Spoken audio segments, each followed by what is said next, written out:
Imagine for a moment that the beating heart of the global economy just stops. Planes sit frozen on the tarmac, unable to fly. Cars line up for miles on empty highways. The fire in your kitchen stove simply goes out. This is not the plot of a dystopian film or a fictional tale. It is the immediate, terrifying reality unfolding right now in a narrow strip of water just south of Iran. A passage so critical, it acts as the central artery for international survival. They call it the Strait of Hormuz, but today, as shadows of conflict darken the waters, it has earned a new name, the Strait of Death. Every single day, 1/5 of all the oil consumed on Earth, along with massive volumes of natural gas, must pass through this tiny geographic needle. It is the absolute lifeblood of modern civilization, connecting the oil-rich Persian Gulf to the rest of the planet. And right now, that blood has stopped flowing. The maritime traffic has essentially vanished. A devastating war in Iran has paralyzed the most important choke point on the planet. Huge vital supply lines are trapped in a standoff that is shaking the foundation of the world. For decades, leading economists built their models on one bedrock assumption. They believed this waterway would always remain open. That assumption has just collapsed. We are no longer dealing with a theoretical worst-case scenario. We are watching it happen in real time. Millions of barrels of crude oil meant to power factories, heat homes, and fuel the machinery of daily life are locked behind an invisible wall of conflict. The blockade is absolute, and as the days turn into weeks, a chilling realization is sweeping through the corridors of power. The longer this artery remains severed, the deeper the wound to our global stability. A massive, crippling energy deficit is here. Yet in every crisis, someone finds a way to win. While the world holds its breath, Saudi Arabia is exhaling. They saw this nightmare coming from a mile away. Decades ago, Saudi strategists recognized the terrifying vulnerability of the Strait of Hormuz. They knew that one day this exact choke point could become a lethal trap. So they built an escape route. It is called the East-West Pipeline. While other nations watch their mighty tankers sit idle, Saudi Arabia is quietly pumping its crude oil straight across the desert, completely bypassing the conflict zone and loading it directly onto ships in the Red Sea.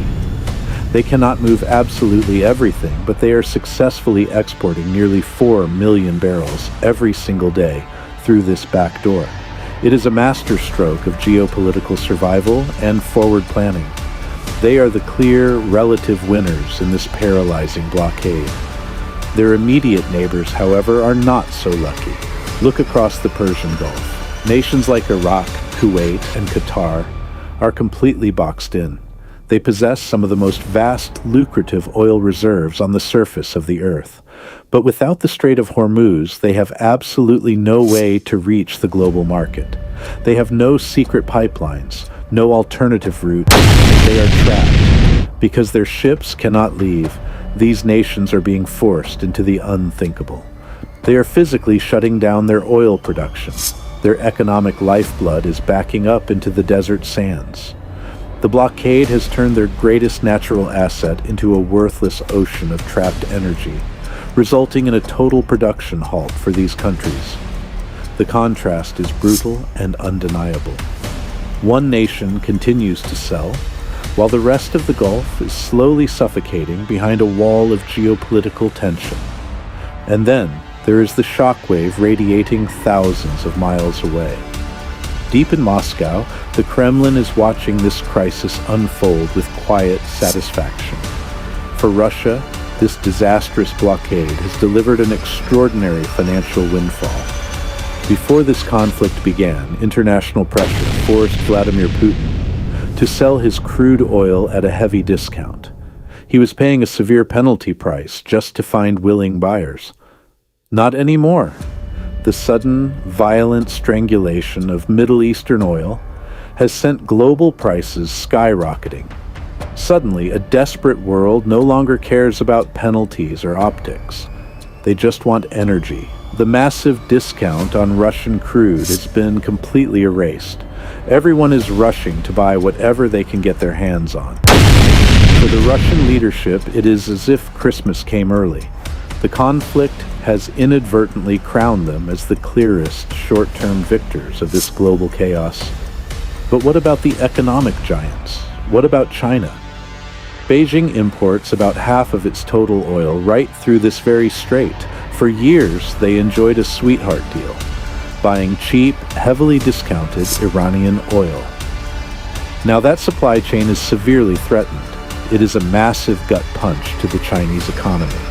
They have stockpiled immense reserves to survive the immediate physical shortage, but the sharp economic cost is already bleeding into their markets. However, there is a shadow war being fought on the water. Iran refuses to stop selling, and China refuses to stop buying. In the dead of night, a ghost fleet is operating in the strait. Iranian ships are purposefully turning off their transponders. They are erasing their exact locations from global tracking systems. Undetected and invisible, they are sneaking massive shipments of crude oil straight to China. It is a high-stakes game of maritime smuggling, keeping a lifeline alive in the dark. While superpowers play games in the shadows, the developing world is burning.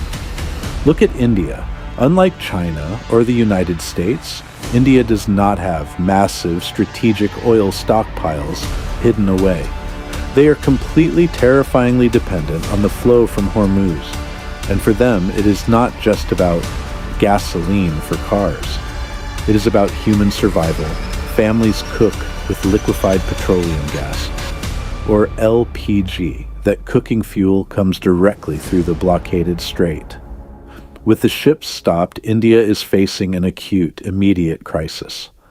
Millions of families cannot cook their daily meals. But they are not alone. Across Asia, the panic has already set in. In Thailand, Pakistan, and Bangladesh, the lines at gas stations stretch for miles. Fuel shortages are tearing through the streets. Ordinary people are suddenly paying the ultimate price for a geopolitical war they have absolutely nothing to do with. The economic contagion simply cannot be contained. It has reached the shores of the United States. Gas prices have already violently surged by more than 65 cents a gallon since the chaos began. Aviation fuel and diesel prices have violently spiked by 25%. That means the cost of a plane ticket, the cost of the groceries on your shelf, everything is about to become painfully expensive. This is not a temporary glitch. Analysts are warning that this conflict will be longer and infinitely more costly than anyone originally predicted. We are witnessing the largest energy disruption in recorded history, an unprecedented event that is shattering international trade security. Without 20% of its energy supply, the global economy simply cannot grow. A prolonged closure guarantees a severe worldwide recession. The waters of Hormuz hold the world hostage, and until the ships sail again, we are all just waiting in the dark,